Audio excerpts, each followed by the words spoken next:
What's going on, everyone? Thanks for tuning in to another episode of the Ducks Digest podcast. I'm your host, Max Torres, publisher and lead editor of Ducks Digest on Fan Nation, part of the Sports Illustrated Network. Big breaking news this Sunday morning. Oregon landing a commitment from 2022 defensive lineman Ben Roberts from East High School in Salt Lake City, Utah. I'm here with Ducks Digest reporter Dylan Rubenking to break all of this news down. Big commitment for the Ducks, staying hot on the recruiting trail once again. And Dylan, what are some instant reactions off top for you? Well, first, it came completely out of the blue. I mean, he didn't make any sort of announcement about a top five, about, I'm announcing this day, stay tuned, where I'm going to do it. It was completely out of the blue. And we knew that he decommitted from Washington, I believe it was early August after the SNL visit in Eugene. And I think he put out a couple of top schools, or there were reports about what his top schools were. And then all of a sudden, one day after Oregon wins and Washington loses in pretty horrific fashion, he opts for Oregon. So very surprising, but it's a big pickup for Oregon. They really needed a solid defensive lineman to kind of build some depth there.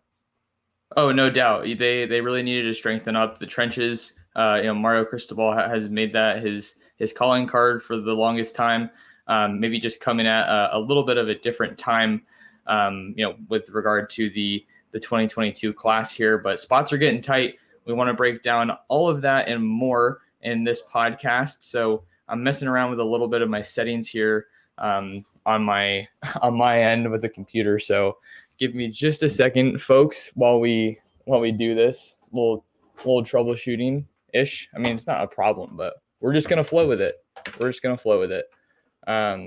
But Ducks get a big win yesterday over Fresno State. We're gonna have a podcast coming out on that in the near future. So make sure you keep an eye out for that one on the podcasting feed. And it's going to be, a lot of great stuff coming to the site. As always, you can find us at ducksdigest.com. But now we have the technical difficulties sorted out. So thank you for hanging in there with us on that one. But I think just with this evaluation, it's big for a number of reasons, because the Ducks, they needed defensive linemen. And I feel like just with the way that they've maybe been playing on the defensive line as of late, you just can never have too many. All the best teams are just vicious in the trenches. And this is one of those positions that you really just want to, invest and go all in on when you're trying to strengthen the trenches. So let's get into this evaluation for Roberts. I'm going to get some highlights up on the screen here. All right. Looks like that's up on the screen. And yeah, so we got that going now. And let's see here. So with Roberts, I think what stands out the most, in my opinion, is that he's violent at the point of attack. He's really good with his hands. And I think that one of the parts that I really liked about his game is how often he's batting down balls. That's a guy that's really instinctual, has a good feel for the game. And you know that he's going to be able to make an impact in a variety of ways. Yeah, and one thing that I really liked when I was watching some of his highlights, even one of them that just passed on, was how good his footwork is and how good his hands are off of blocks. We saw there was a running back that was kind of coming toward his direction, and he got off a block and just kind of make a really quick cut that a lot of guys probably couldn't make at 6'4", 290.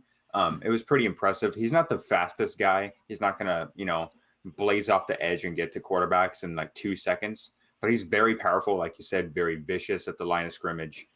He can play on the edge or in the middle. But I think for Oregon, I feel like his fit is a little bit more in the middle, given his size and kind of strength. And I feel like the depth there is definitely a big need. He kind of reminds me a little bit of Keon Ware-Hudson when he was coming out of high school. Just like a big power guy. He's going to wear down offensive linemen. Really good footwork. And like you said, he bats down balls, and he gets his hand on a lot of footballs and picks them off too. I believe there's one in here where he bats one down and runs it back for a pick six. He's very athletic for a guy who's 6'4", 290. Like I said, not super fast, but he knows what to do with his hands, knows what to do with his feet, and he's a very smart football player. So I can't wait to see how Oregon utilizes him. I think, like I said, I feel like his fit is more so in the middle of the defense, but I think, he could slim down a little bit, and we could maybe see him coming off the edge, kind of a Brandon Dorless type of role. At 6'4", 290, I definitely see what you mean there with his fit maybe being more so on the interior. He's going to get some big-time help in the run game for Oregon, absorbing double teams really well. And when we think about the importance of adding size to the trenches, he's joining some big commits that are already in the fold for Oregon. You got Gracen Halton out of San Diego, and then Sir Mells as well. He's a big body that committed to Oregon early in the summer, right after visits resumed. But we're still looking at the highlights here, and I was going to mention that Utah is a state that has really emerged nationally on the recruiting stage. And in some of his highlights here, he's going against Corner Canyon, one of the top schools in the country. I believe the top school in the state of Utah. Ducks got Jackson Powers Johnson out of there, and you can just see that Roberts is doing his thing. And with Kayvon Thibodeau, believing after this season, it kind of just goes back to my earlier point about you just need to have bodies there on the defensive line. I think the biggest thing that they want to focus on, that they should focus on rather, is finding another pass rusher. I don't think that Roberts necessarily fills that need as much as maybe some other guys that Oregon's going after, the Cyrus Mosses of the world, the Anthony Lucases. But just looking at it from a pure talent standpoint, I think this is a guy that's going to be a big addition for Oregon. And we knew that the Ducks were a team to watch here for a while, especially after he committed to Washington. I mean, I was a little bit surprised myself when he initially committed there, because I thought that the Ducks were in a great spot. But, either way, they got him now. Yeah, they definitely stuck around. I mean, like you were talking about with the defensive line stuff, I feel like it's kind of a melting pot right now with Oregon and their depth on the interior. You kind of saw it yesterday. You have guys like Kristen Williams and Keanu Williams and Brandon Dorless, Popo Amave, Ware Hudson. Like, it kind of seemed like it was different on every series, and you don't really know what you're going to get, especially with guys starting, because a lot of those guys haven't really started before, because Jordan Scott, Austin Faliu graduated since moved on from the program. So depth is definitely going to be interesting if Kayvon ends up going to the NFL after this year. And I think, Halton and Mells are also really solid players. And I think Ben Roberts is a great fit for Oregon overall. You mentioned guys like Keon Ware Hudson yesterday. He was listed as a starter on the organizational chart. Also saw a heavy dose of Christian Williams getting his feet wet, kind of as a more of a regular contributor for Oregon. The defensive line was one of the better position groups, I thought, yesterday. I believe they limited Fresno State to under 100 rushing yards on the ground. So anytime you can do that and just establish yourself physically in the trenches, certainly going to be a bonus.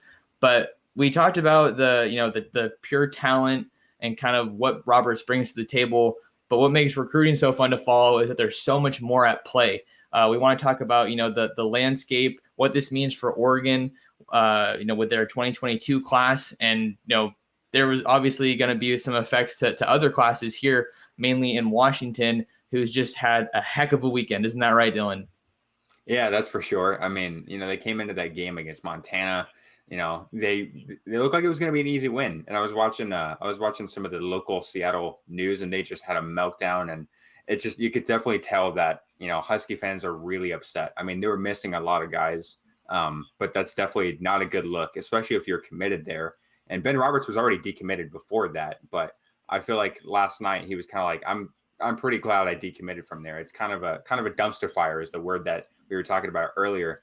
And Sir Mells did it earlier in the summer. I mean, he decommitted, I think, in May or June, and he committed to Oregon shortly after that. So everybody that you kind of see was talking about Ben Roberts going to Oregon. That was kind of like you said, he made the visit, he came back, and I feel like just yesterday's turn of events kind of confirmed to a lot of people that Washington is not, the powerhouse for recruiting that they once were, nor on the field production as they once were, perhaps. So I think this is kind of a turn of the tide. You have to really see what Washington's going to do on the field to try to keep those guys there. Just another example in the recruiting game about how just because someone's verbally committed does not mean they're locked in. And if you're looking at that from an Oregon standpoint, this staff knows that just because a guy is in the fold, the work is not done. I'm sure these guys are still getting recruited. Although a lot of the guys that I talk to that are committed to Oregon, they'll say, coach has kind of backed off after I made that announcement, because I think that speaks to the job that the staff does in getting the right kind of guys, selling them on that vision, and getting them to buy in. But that's definitely going to be something to monitor here as we move forward in the 2022 cycle and beyond. When we're looking at Roberts and his recruitment, obviously we have the recruiting battle win over Washington, which just has not done a whole lot on the recruiting trail in recent years. Jimmy Lake, say what you will about keeping all the top talent out on the West, the whole bow down thing and everything, whatever. But Roberts had some pretty good offers on the table that were, notable. We have schools like Tennessee, Virginia Tech, Nebraska. Maybe I shouldn't say Nebraska, but Nebraska used to be a big name in football, and USC. So the Ducks getting Roberts definitely keeps him out of a handful of Pac-12 contenders, which is great. We're looking at some of the guys that they've kind of battled the Huskies for in this cycle. Both the Jaleels from San Diego, had Washington in their top group before eventually committing to Oregon. And your guy, Dave Yulee, you were all over that recruitment. Ducks coming into Washington there as well. Yeah, and he's right from the Seattle area. He's from Puyallup. That's only, a short drive away from Seattle.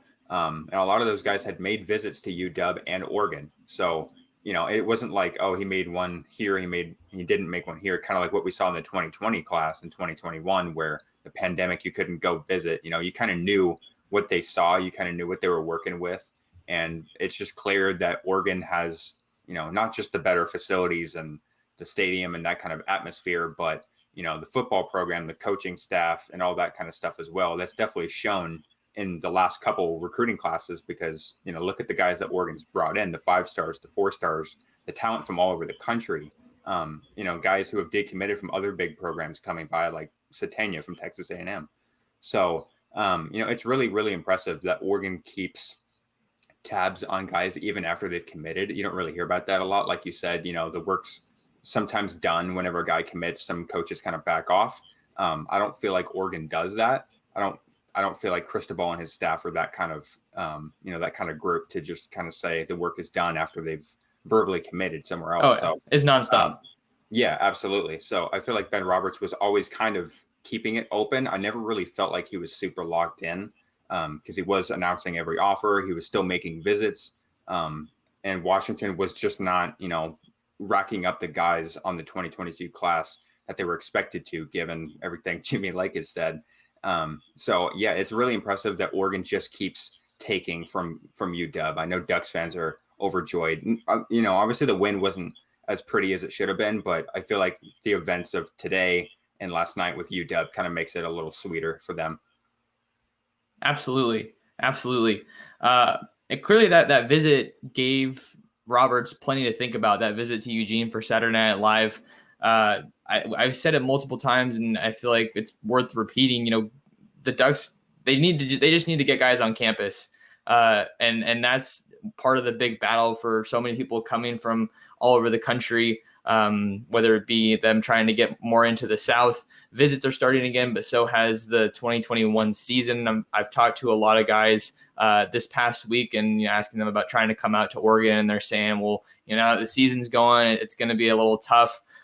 They're having to get creative with their bye weeks. So I think that's something that people maybe don't think about as enough when it comes to setting up those visits, just how busy these kids really are. And what goes into ultimately getting them across the country. And with the Roberts commitment, we talked about it a little bit earlier in the podcast in this episode, but this Utah pipeline is absolutely insane. Ducks basically just have an umbrella over all of the West Coast, in the Western states, rather, if you're looking out more towards, Nevada, Utah, the likes of those states. And I think that is just helping them establish their brand that much more. And they're bringing in people that are buying into the vision that Mario Cristobal has for this program. And when we're looking at the Utah pipeline, there's just so many talented players that have come in, and we saw some of them in action yesterday in Oregon's win over Fresno State. What do you think about this pipeline, Dylan?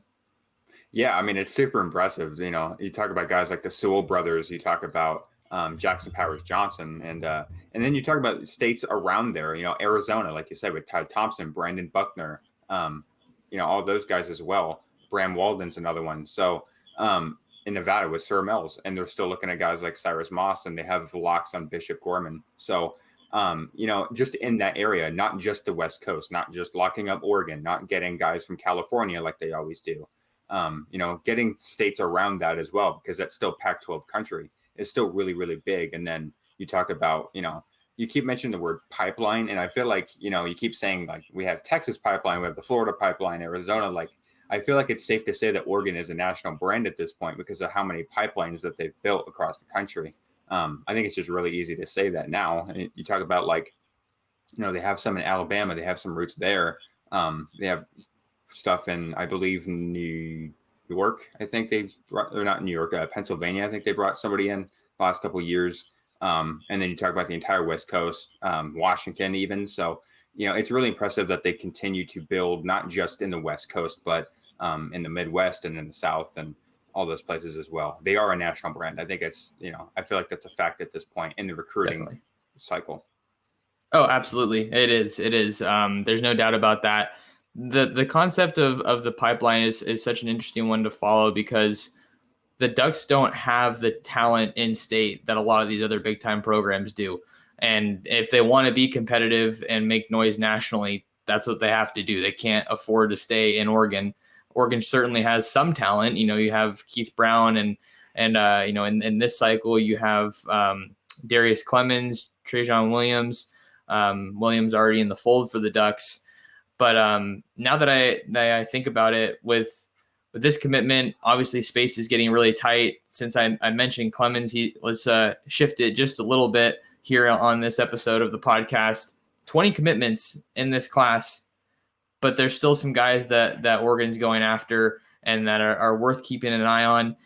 Let's see if Mario Cristobal can add to this number 5 class in the country. Oregon coming in, making a big jump in the latest batch of SI All-American team recruiting rankings. But like I said, there's still people that could join this class.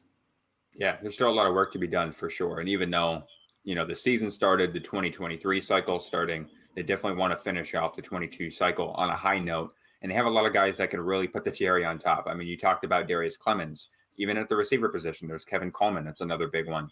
And they locked up some guys already at that position. So maybe, one would probably finish off the job at the receiver position. I don't see both. You talk about like the defense. There's still some need at corner. I don't know who else they could get there because I feel like that position is pretty wrapped up for 2022 in terms of the top talent that Oregon was looking at. They got the Jalil's locked down. And then the defensive line is a big one. You're still looking at guys like Cyrus Moss and Anthony Lucas. At the linebacker, you have Harrison Taggart is a big one from Corner Canyon. So there are a lot of guys on defense, I think, because offense was kind of made the priority, I would say, in this class.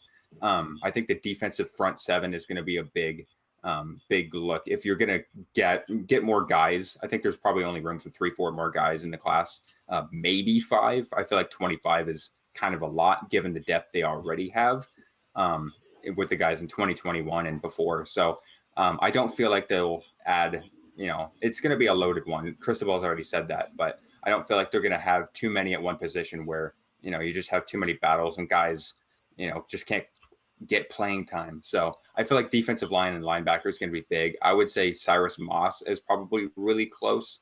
I know you talked to him. He's probably not committing for probably after the season, I believe. In the All-American Bowl is what he's thinking, because he still has some officials he wants to take. He wants to get out to Clemson and out to Florida for games. Yeah, and Anthony Lucas, when I was talking to him, he's still set on that January Adidas All-American. After that, during that, whatever that looks like for him. So yeah, I mean the 2022 cycle, it's still running. I mean 2023 started, and they're definitely getting some work done there, starting to plant some seeds. But officials are still out there. You can visit games, and I definitely feel like SNL did a number on a lot of guys, like you were talking about with Roberts. I mean, being on campus and being at the facilities and wearing the uniform is one thing, but I feel like being out there on the field, competing in front of the coaches and some of the players, I feel like does a way different job than just being there and talking to them about football. You really get to experience what it's like to kind of be coached by them and, sort of be teammates with some of those guys that are on the field and maybe even potential teammates, that are still recruits that haven't committed yet. So I definitely think that SNL is a huge reason why Ben Roberts committed to Oregon. And I feel like once guys start going to Autzen in October and November for those conference games, I feel like that's only going to, make Oregon a much more desirable place to go. Lots of good stuff to kind of break into for what you just said, but I want to focus on what you were talking about with Lucas and some of the other spots that are still up for grabs here. I think Lucas is a guy that you don't turn away. Like I was saying, with the presence that they're trying to establish on the defensive line, they need pass rushers, and Lucas is kind of a do-it-all guy. I believe he's around 6'5", 300 pounds in kind of that range. So certainly a college-ready body in his senior season here. And the Ducks can certainly get more selective. They will get more selective if they haven't already, as more guys, ultimately come and say, hey, I want to join the program. But just because Roberts, who we've been talking about in this pod, maybe isn't the highest rated guy, I think that there's so much more to it than just the raw rating. Like we talked about with other Pac-12 schools that were after him, you definitely don't want to let him get away and be someone that you're facing on Saturdays rather than having on your own team. Man, I don't know why I just had a total brain fart as far as what I wanted to talk about next. Oh, yeah. So we were talking about the visits. You talked about Saturday Night Live and how big that is. I think as these officials get going, people can some people took officials during the summer. I know that Dabo Swinney at Clemson, he only wants to do it in the fall, which is kind of an interesting tactic, and that's kind of its own story. But clearly, it's worked for them because Clemson's, even though they lost yesterday, it's working well, and they're consistently in that top 5 range when it comes to recruiting rankings. But these officials are only going to become more meaningful. The staff's going to be able to kind of really, really strategize as far as who they want to bring in, what commits they want to bring in. I think that'll be really cool to see what commits make the trip, to Eugene to just be peer recruiters. Tanner Bailey's come across the country multiple times now, still hasn't taken his official. That's the Oregon quarterback commit. And I think as we get closer here to getting a full class in 2022, even though it'll probably take a while with guys like Moss and Lucas still being pursued heavily by Oregon and other programs, I want to see something happen in 23. I wrote that a little while ago when I was talking about why Oregon isn't where they need to be in recruiting. There's kind of multiple reasons there why I think that they're not where they need to be to ultimately reach their goals. But part of that is they need to push into 23. Schools like Georgia, Notre Dame, multiple commits in 23. And you would only think naturally that as they continue to fill up here in 2022, like they did today with Roberts, something's happening in 23. Yeah, you definitely think so. A lot of those programs, like you said, Georgia, Notre Dame, I think Penn State has one or two. I would assume Alabama does as well. It's not like Oregon hasn't been recruiting 2023 guys. I mean, they were bringing in some guys for unofficials, but yeah, I think, we're a couple days into September. Coaches have been talking to him. I really feel like we're close to seeing one. And at the same time, high school season's a couple weeks in, the college football season's in. So it's pretty tough right now to kind of bring guys in. And it may seem like it's hard for coaches to prioritize them given how much work they put into the season and that kind of stuff. But the Oregon coaching staff, I'm sure, won't let them feel that way. Because, the job that they do with recruiting, they bring them in, they make them feel like family. They make them feel like they're already part of the program. So I do think that the 2023 class kind of needs to get going. And I feel like the place of need is running back. I think there's a load of talent at running back, and Oregon didn't pick up any running backs for 2022. So I feel like that should be one of the big priorities as well, given that Dye and Verdell will probably be gone by the time that class comes to Eugene. Running back would definitely be a nice way to start this class. Tons of names that we've thrown at people who read the content that we put out on Ducks Digest. Dylan and I released a massive big board for the 2023 class, posted that right at 9 p.m. Pacific, which was September 1st over on the East Coast, to give you, a bunch of names to follow here as the Ducks really ramp up the 2023 recruiting efforts with contact, opening up a lot more for people who don't know. It's kind of it's a much more complicated process for these coaches to get in contact with these 2023 recruits before September 1st. There's kind of this whole process they have to go through with regard to setting up the call, but now they can just text, call, FaceTime, Zoom, whatever you want. As far as I know, in the 2023 recruiting class. But Roderick Robinson's a big guy to watch at running back. We have a recent update on him. He goes to Lincoln High School with the Jaleels. And we have Akili Smith, an Oregon alum that's on staff there at Lincoln. So that's definitely a little aspect to keep an eye out on. But with Oregon adding Roberts, I think that it was an addition that comes at just the right time. I'm sure he's I'd say it's probably fair to say that he's pretty locked in. He's a guy that I want to get an update on, get him on the phone. But now that he's committed twice, it's hard to think about maybe him not being pretty locked in at this point. And it's a big addition that the Ducks certainly needed. Yeah, I feel like, when a guy commits once and they kind of go through it once, they make their visits, they feel like they're locked in, and then things change and they go through it again. I feel like that second time they really know what they're looking for. Maybe they thought they did the first time, and then, things change, like I said, and you visit other places, talk to other coaches, see how much they really care and want you on campus and with the football team. They just you kind of think differently in terms of recruiting and what they want and what the priorities are. So I feel like Roberts, with Oregon kind of keeping their foot on the gas pedal, it's definitely a big eye opener, I think, for a lot of guys, because you don't really expect them to kind of keep tabs on you. So, I feel like Roberts he's really locked in with Oregon now. I feel like Washington was never locked in. Kind of like with Isaiah Satenia. I didn't think he was really locked in with Texas A&M. They kind of post stuff on social media where it's like, oh, I'm coming home with the visits and I'm here to stay and that kind of stuff. I feel like it's sometimes just kind of trying to assure the coaches and the fans that they're staying. But at the same time, like, they're still making other visits. They're announcing all their other offers. When some guys who have gone to Oregon, they kind of just stop posting that stuff. Not saying that, Oregon's coaching staff tells them to do that or anything, but I just feel like when you come to Oregon and you commit to Oregon, none of these guys really seem like they're going to leave. I feel like this 20 class, we could see all 20 of them signing. So I feel like that's a really impressive job done by the recruiting staff at Oregon.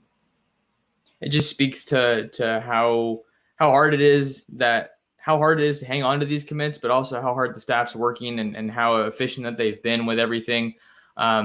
As we wind down here on another episode of the Ducks Digest podcast, this episode is available on YouTube. So if you want to see Dylan and I's mugs, you can head over to Oregon Football Max Torres to check out the channel, check out this video, trying to ramp that up and really build it up some more. I believe we just passed 300 subs. So maybe not the biggest number, but I really appreciate everyone that's, supporting what we're doing here at Ducks Digest, helping us do our thing. Dylan, we do this every episode. Where can people find more of you? Yeah, so you can find my stuff on Ducks Digest. I'm posting stuff there every week. I'm DRK Sports News on Twitter, and you can also find my work at the Transfer Portal. We're at TPortalCFB on Twitter. We're posting highlights and news and graphics and all kinds of fun stuff all the time. Give Dylan a follow. He is the man. He's been crushing it for us here at Ducks Digest. Was running our live update story yesterday, so we kept you up to date on all the information coming out of that Fresno State Oregon game and the season opener. If you want to find more of me, you can find me on Ducks Digest running the show over there, ducksdigest.com or si.com/college/Oregon. Either way, one of those will get you to us and our coverage of the Ducks. You can find me on Twitter at mtorresports. Find me on YouTube, subscribe to the channel, Oregon Football Max Torres. We also have a Ducks Digest account on Twitter, as well as Instagram and Facebook. So you're always in the loop, regardless of what social media platform you're on. We got stuff coming out every day. We're going to have another podcast coming out real soon here, giving a full breakdown of the Oregon-Fresno State game. But case in point, Ducks stay hot on the recruiting trail. Add another big addition to the 2022 recruiting class. Tops in the Pac-12, top 5 in the country. Thanks for tuning in, and we'll see you in the next one.